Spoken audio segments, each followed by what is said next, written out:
Hoy vamos a adentrarnos en una de las batallas más brutales y sangrientas de la Guerra Civil Española. Hablamos de la Batalla de Teruel, una lucha que fue en realidad una auténtica carnicería y que puso a prueba los límites de la resistencia humana de una forma que, de verdad, cuesta incluso imaginar. Mirad, esta frase lo dice absolutamente todo.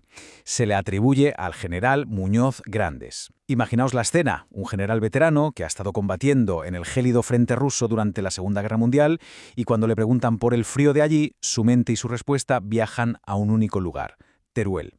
Esto ya nos da la pista definitiva. El gran protagonista de esta batalla, casi por encima de los soldados, fue un frío de otro planeta.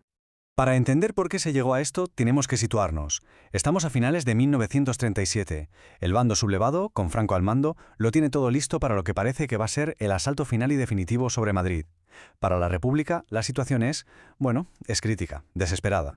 Ante este panorama, el alto mando republicano, con el general Vicente Rojo a la cabeza, necesita dar un golpe de timón, cambiar el guión de la guerra. Y se sacan de la manga una jugada audaz, arriesgadísima, lanzar una gran ofensiva en otro punto del frente. El objetivo no era conquistar por conquistar, sino obligar a Franco a desviar sus tropas de Madrid y forzarle a luchar en un terreno elegido por ellos. Pero ojo, que esta táctica no era del todo nueva.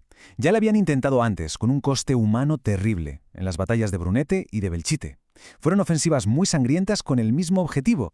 Aunque no terminaron en grandes victorias estratégicas, sí que sentaron un precedente para esta nueva apuesta de todo o nada. Y el objetivo elegido esta vez fue Teruel. ¿Por qué Teruel? Pues porque era un saliente en el frente, una posición vulnerable y sobre todo muy débilmente defendida. Y fijaos en los números porque son una auténtica locura. La República reunió a casi 100.000 hombres para atacar a una guarnición de apenas 4.000. La desproporción era abismal. Sobre el papel, esto tenía que ser una victoria rápida y contundente. Y así llegamos al 15 de diciembre de 1937. En mitad de una tormenta de nieve brutal, arranca la ofensiva. Y lo hacen de una manera muy inteligente. Para asegurar la sorpresa total, atacan sin el típico bombardeo de artillería previo. Miles de soldados avanzando en silencio, casi como fantasmas, a través de un paisaje completamente helado. Y la maniobra, al principio, es un éxito espectacular. Las divisiones republicanas, con comandantes tan conocidos como Enrique Lister, ejecutan una maniobra de pinza de manual. En cuestión de muy pocos días, ¡zas!, han rodeado por completo la ciudad. La pequeña guarnición nacionalista está totalmente atrapada dentro. Pero claro, una cosa es rodear una ciudad y otra muy distinta es conquistarla. Y aquí es donde la batalla se convierte en una auténtica pesadilla urbana. La lucha se traslada a las calles, a los edificios en ruinas. Se combate habitación por habitación, cuerpo a cuerpo, con bayonetas, con granadas de mano. Cada calle de Teruel se convirtió en un frente. Y en medio de todo esto estaba la población civil. Esta cita es del legendario fotógrafo Robert Capa, que estuvo allí y lo vio con sus propios ojos. Es que es tremendo. Familias enteras atrapadas durante semanas en sótanos, viviendo un auténtico infierno mientras la batalla rugía sobre sus cabezas. Finalmente, el 8 de enero, los últimos focos de resistencia se rinden. Teruel ha caído. Para la República esto fue un bombazo propagandístico de unas dimensiones enormes. La noticia dio la vuelta al mundo. Por primera y única vez en toda la guerra, el ejército popular había conquistado una capital de provincia. Pero la alegría republicana iba a durar muy poco, porque justo entonces entró en escena un tercer combatiente, uno que no distinguía de bandos, que no llevaba uniforme y que era implacable con todos, el general Invierno. Las temperaturas se desplomaron, llegaron hasta los 20 grados bajo cero. Pensemos un momento en lo que es eso. Fueron las temperaturas más bajas registradas en España en todo el siglo XX, un frío siberiano que congelaba por igual la voluntad de los hombres y el acero de las máquinas. Este frío extremo lo cambió absolutamente todo. Transformó el campo de batalla en un infierno helado. La grasa de los fusiles se solidificaba y las armas no disparaban. Los motores de los vehículos no arrancaban. Los soldados contaban que si tocabas metal con la mano desnuda, te arrancabas la piel. Y las congelaciones, eso fue una epidemia que causó miles de bajas. Y por si fuera poco, se daba un fenómeno meteorológico que lo hacía todo aún peor: la inversión térmica.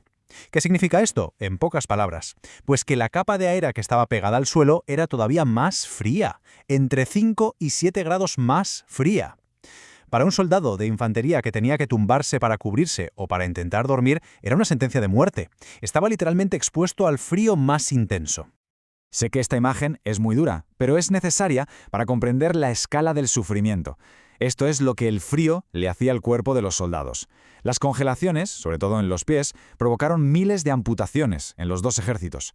Para muchos de ellos, la guerra no terminó por una bala, sino por el hielo. Mientras tanto, Franco no estaba dispuesto a aceptar la humillación política de haber perdido una capital de provincia. Así que tomó una decisión drástica. Suspendió la gran ofensiva que preparaba sobre Madrid y desvió a sus mejores tropas y a todo su ejército para reconquistar Teruel, sin importar el coste.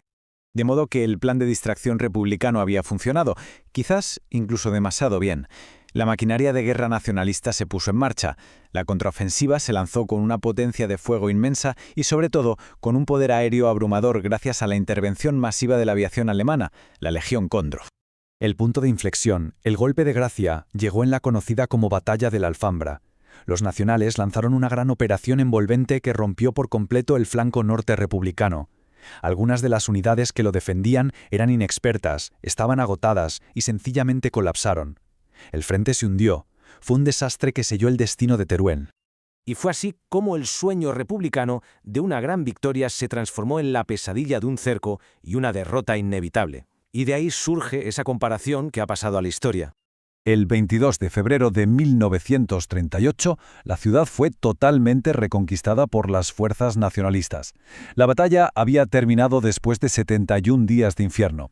El final, además, fue caótico y muy controvertido, con la retirada de la famosa 46ª División, que abandonó la ciudad dejando atrás a más de 1.500 heridos que fueron hechos prisioneros. Y ahora hablemos del precio de Teruel. Las cifras finales son sencillamente escalofriantes. Se calcula que hubo unas 55.000 bajas republicanas y unas 50.000 nacionalistas. En total, más de 100.000 bajas entre muertos, heridos y prisioneros. Una auténtica sangría que la convirtió en una de las batallas más costosas de toda la guerra. Entonces, la pregunta clave es, ¿por qué Stalingrado? Bueno, aunque la República consiguió su objetivo de retrasar el ataque a Madrid, el precio que pagó fue devastador. La batalla fue una picadora de carne que consumió a sus mejores tropas, a sus unidades de élite y su material más valioso. Fue un golpe del que el ejército popular, ofensivamente, ya nunca se recuperaría. Y me gustaría terminar con esta reflexión de Herbert Lionel Matthews, un corresponsal del New York Times que vivió la batalla en primera línea. Porque Teruel no fue solo un episodio sangriento de la guerra civil, fue un presagio, una demostración de la guerra total y mecanizada que estaba a punto de engullir a toda Europa, y demostró que lo que estaba pasando en España, en realidad, estaba cambiando la faz